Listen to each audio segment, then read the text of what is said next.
మీరు స్క్రీన్ మీద చూసినట్టుగా సెర్చ్ చేస్తే మీకు వెబ్సైట్ వస్తుంది. సెకండ్ టాప్ ఓపెన్ చేస్తే మనకి ఈ విధంగా భద్రాద్రి కొత్తగూడెం ఓపెన్లో ఉంది చూడండి. దాన్ని క్లిక్ చేయగానే అంగన్వాడీ టీచర్ల కొలువు మేళ అని చెప్పేసి మనకు పర్టికులర్గా నోటిఫికేషన్ ఇచ్చారు. దరఖాస్తు ఎలా చేయాలి అనేది మీకు ముందు ముందు నేను చెప్తాను. ఇప్పుడు చూడండి, జిల్లాలో ఐసిడిఎస్ ప్రాజెక్ట్ వారీగా మన దగ్గర వివరాలు చూపెట్టారు.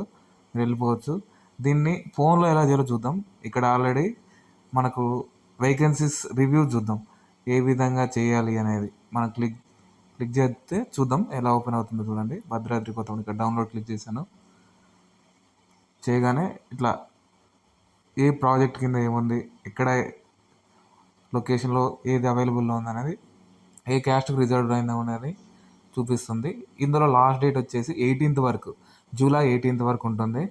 మనం చూసినట్టయితే ఇలా చంద్రగొండ, ఇట్లా ప్రతిదీ కూడా చెర్ల, ఇలా ప్రతిదీ కూడా ఎక్కడెక్కడ ఏ లొకేషన్లో ఏది ఖాళీగా ఉంది, ఏది రిజర్వేషన్లో జరుగుతుంది, ఏ రిజర్వేషన్కి ఉంది అనేది కూడా మెన్షన్ చేసి డీటెయిల్గా ఇచ్చారు.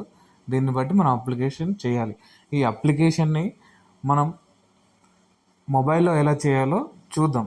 చూడండి, ఇప్పుడు మనం కిందికి స్క్రోల్ చేసినట్టయితే అక్కడ click the button application form అని ఉంది. క్లిక్ చేసాం, ఇలా ఇంటర్ఫేస్ ఓపెన్ అవుతుంది. ఓపెన్ అయినాక అక్కడ ఏ పోస్ట్కి అయితే మనం పెడుతున్నామో దాన్ని సెలెక్ట్ చేసుకోండి. నేను పెట్టాను anganwadi teacher. Then next selection of district Bhadradri Kothagudem. తర్వాత మన ప్రాజెక్ట్ అడుగుతుందండి, ఐసిడిఎస్ ప్రాజెక్ట్. ఇందులో ఈ విధంగా అన్నీ వస్తాయి. మనకు కావాల్సిందే నేను ఒకటి సెలెక్ట్ చేసి చూపెడుతున్నాను మీకు మనుగూరు ఎగ్జాంపుల్గా. దెన్ నెక్స్ట్ ఎక్కడైతే అప్లై చేస్తున్నారో ఆ సెంటర్, అంగన్వాడీ సెంటర్ ఉంటుంది కదా, ఆ డీటెయిల్స్ ఇలా వచ్చాయి. నేను ఏదో ఒకటి మీకు క్లిక్ చేసి చూపెడతాను ర్యాండమ్గా. దెన్ సెకండ్ ఇట్లా మన డీటెయిల్స్ అన్నీ ఫిల్ చేసుకోవాలి ఆన్లైన్లో.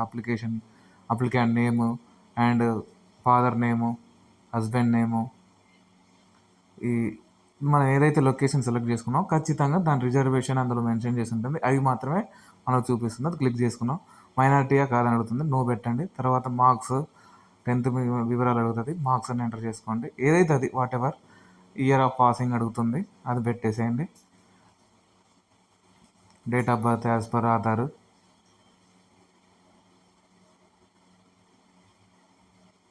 తర్వాత ఇంటర్మీడియట్ రెగ్యులరా లేదా ఓపెన్ ఎంటర్ అని అడుగుతుంది. దాన్ని చేసుకున్న తర్వాత year of pass, marks enter చేసుకోండి. ఇక్కడ అదర్ క్వాలిఫికేషన్స్ ఏమైనా ఉన్నా ఎంటర్ చేసుకోవచ్చు. అదర్ క్వాలిఫికేషన్లో చూసినట్లయితే డిగ్రీ, పోస్ట్ గ్రాడ్యుయేషన్ అని, డిగ్రీ ఉంటే డిగ్రీ ఎంటర్ చేసుకోండి. ఇయర్ ఆఫ్ పాసింగ్ సెలెక్ట్ చేసుకోండి. మనకు మెయిన్ వచ్చేసి ఏమేమి సర్టిఫికెట్లు కావాలని చూద్దాం. ఇక్కడ రెసిడెన్సీ కావాలి, 10th certificate,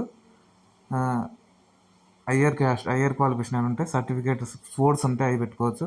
caste certificate, income certificate, ఏమన్నా ఎక్స్ సర్వీస్ మ్యాన్ ఇంతకుముందు ఏమైనా వర్క్ చేసినట్టు ఉంటే అది తీసుకోవచ్చు. ఈడబ్ల్యూ సర్టిఫికేట్ ఉన్నా మెన్షన్ చేయొచ్చు.